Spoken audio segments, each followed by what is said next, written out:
Dollar cost averaging एक technique है जिससे आप अपनी इन्वेस्टमेंट को एवरेज आउट करते हो। एग्जाम्पल के तौर पे जैसे जो भी आप मंथली अर्न करते हो आप उसका 10% बिटकॉइन में इन्वेस्ट कर देते हो। ये टेक्निक इतनी इफ़ेक्टिव है, इसको मैं आपको एक स्टोरी की तरह समझाता हूँ। आप और आपके दोस्त दोनों आप लोग बिटकॉइन में इन्वेस्ट करना चाहते हो। आप दोनों के पास $12,000 का फ़ंड है। आपका दोस्त बोलता है कि मैं एक ही दफ़ा बिटकॉइन खरीद लूँगा, और आप कहते हो कि आप हर महीने $1,000 का बिटकॉइन खरीदोगे। दोनों का फंड साइज सेम है, सिर्फ स्ट्रैटेजी डिफरेंट है। आपका दोस्त एक ही दफ़ा ख़रीद लेगा और आप हर महीने $1,000 का ख़रीदोगे। तो जनवरी का टाइम है, बिटकॉइन का प्राइस 40,000 है, तो आपके दोस्त ने बिटकॉइन $40,000 का ख़रीद लिया और टोटल क्वांटिटी उसके पास 0.3 आ गई। आपने क्या किया, 40,000 का बिटकॉइन था, आपने $1,000 का बाय कर लिया। उसकी क्वांटिटी आपसे 10 टाइम्स ज़्यादा है और आपकी उसकी 10 टाइम्स कम है। फिर भी आपने नेक्स्ट मंथ आया, उस वक्त बिटकॉइन का प्राइस और ज़्यादा था, 45,000 पर था, आपने फिर $1,000 का ख़रीद लिया। फिर उससे नेक्स्ट मंथ आपने $1,000 का ख़रीद लिया और कंटिन्यूसली आपने 12 महीने $1,000 का ख़रीदते रहे, मगर आपने प्राइस को नहीं देखा। फिर साल का एंड हुआ, उस वक्त बिटकॉइन $20,000 पे क्लोज हुआ। तो आप और आपके दोस्त दोनों बैठे, तो आपके दोस्त ने पूछा कि आपके इस वक्त वैल्यू क्या है। तो आपने उसको वैल्यू बताई कि जो आपकी एवरेज प्राइस थी बिटकॉइन की बाइंग की वो 28,500 थी, और जो आपके पास इस वक्त टोटल क्वांटिटी है वो 0.48 बिटकॉइंस की है, और जो उनकी वैल्यू है वो इस वक्त 13,583 है। आप ऑलरेडी प्रॉफिट में आ गए। और जो आपका दोस्त है उसने साल के शुरू में $40,000 पर ख़रीदा था, और साल के आखिर में जब बिटकॉइन की वैल्यू 20,000 पे पहुंच गई तो जो उसकी वैल्यू थी वो 50% से डिक्रीज़ हो गई। $6,000 का उस वक्त टोटल उसकी वैल्यू उसके पास पड़ी हुई है अभी बिटकॉइन की। दोस्तों, अगर हम सिर्फ कंपेयर करें, दोनों का फंड साइज सेम था, सिर्फ बाइंग स्ट्रेटेजी डिफरेंट थी। आपने उन महीनों का फ़ायदा उठा लिया जहाँ पे बिटकॉइन बहुत ज़्यादा कम प्राइस पे था, तो इससे आप ज़्यादा क्वांटिटी बाय कर सके। तो इससे क्या हुआ, आपका जो एवरेज प्राइस था वो भी काफ़ी रिड्यूस हो गया, आपकी क्वांटिटी भी बढ़ गई, और आप इवन के बिटकॉइन जब 50% अपनी वैल्यू ड्रॉप कर गया तो तब भी आप प्रॉफिट में थे। मगर जो आपका दोस्त था उसने सिर्फ एक दफ़ा बाय किया था, सेम क्वांटिटी थी, तो जो 40,000 से जब 20,000 बिटकॉइन ड्रॉप हुआ तो 50% वो लॉस में आ गया। अब सपोज नेक्स्ट ईयर बिटकॉइन की वैल्यू $55,000 पे आती है, तो आपका दोस्त आपको एडवाइस करता है कि आप वो भी प्रॉफिट में आ गए तो सेल कर लेते हैं, तो आप भी एग्री हो जाते हैं। तो आप दोनों अपने बिटकॉइन की होल्डिंग्स $55,000 पे सेल करते हैं।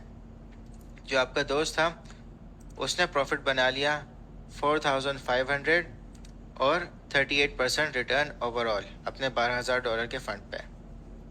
जो आपने प्रॉफिट बनाया वो आपने बनाया 14,213, यानी 118% आपने रिटर्न बना लिया। डॉलर कॉस्ट एवरेजिंग की वजह से आपकी क्वांटिटी भी ज़्यादा होगी और आपकी एवरेज परचेजिंग प्राइस भी। तो आपने कभी भी 100% बाइंग नहीं करनी, हमेशा इन पार्ट्स बाय करें, डॉलर कॉस्ट एवरेज करें, तो आप लॉन्ग टर्म हमेशा फ़ायदे में होंगे। दोस्तों, डॉलर कॉस्ट एवरेजिंग का भी एक तरीका है।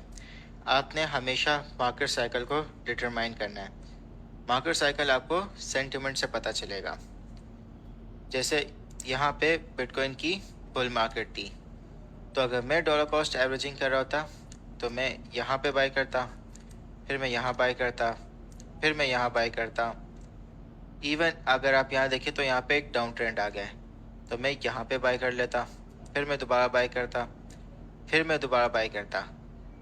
जहाँ तक मेरे फ़ंड की कैपेसिटी है मैं अपनी बाइंग कंटिन्यू रखता। मगर दोस्तों, आपने हमेशा प्रिपेयर रहना है कि हमेशा हर मार्केट साइकिल का एक टॉप होता है। बुल मार्केट का टॉप होता है, बेयर मार्केट का बॉटम होता है। तो आपने हमेशा प्रिपेयर रहना है कि कभी ना कभी वो टॉप रीच होगा। जब बुल मार्केट अपने टॉप पे पहुंचती है तो वो क्रैश हो जाती है, क्योंकि मैक्सिमम जिन लोगों ने बाइंग की होती है वो प्रॉफिट टेक करते हैं। तो जब क्रैश होती है तो बहुत सारे पैनिक सेलर्स होते हैं, वो लॉस में सेल करते हैं। तो आपने हमेशा एक साइकोलॉजिकल लेवल रखना है कि आपने वहाँ पे सेल करनी है।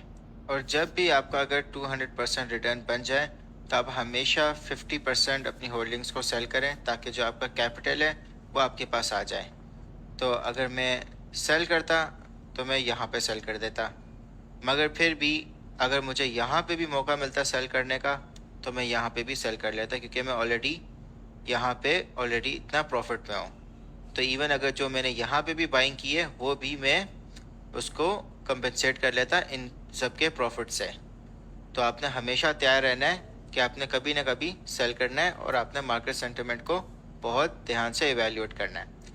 और अगर आप बेयर मार्केट में होते हैं, बेयर मार्केट हमेशा बेस्ट टाइम होती है डॉलर कॉस्ट एवरेजिंग के लिए, क्योंकि आप हमेशा लोएस्ट प्राइस से आप ज़्यादा क्वांटिटी बाई कर सकते हैं। मगर हमेशा आपने, फिर से दोबारा मैं कह रहा हूँ, सेंटिमेंट को देखना है। बहुत ऐसा भी होता है कि बुल मार्केट से ज़्यादा देर बेयर मार्केट भी रहती है। तो आपने अपना रिस्क को मैनेज करना है कि आपको जो आप पैसा लगा रहे हो उसको आपको इमीडिएटली ज़रूरत नहीं है। डॉलर कॉस्ट एवरेजिंग का रूल ही यही है कि आप लॉन्ग टर्म होल्ड करो, ताकि आप उसको मैक्सिमम सेल कर सको हाई प्रॉफिट पे। तो अगर आप बेयर मार्केट में डॉलर कॉस्ट एवरेजिंग करते हैं तो आप हमेशा पहले बुल मार्केट का साइकिल ओवर होने को आप कंफर्मेशन देखोगे, वो आपको सेंटिमेंट से पता चल जाएगा। आगे जब हम टेक्निकल एनालिसिस कोर्स में पढ़ेंगे तो हम आपको इंडिकेशंस बताएंगे कि जहाँ पे बुल मार्केट ख़त्म हो गई है। तो अगर आप बेयर मार्केट में डॉलर कॉस्ट एवरेजिंग करते हैं तो आप थोड़ा थोड़ा इन पार्ट्स में बाई करते हैं। यहाँ पे कुछ बाई कर लेते हैं, फिर यहाँ कुछ बाई कर लेते हैं, फिर कुछ यहाँ बाई कर लेते हैं। तो आप एक सीक्वेंस रखते हैं। अब हमारा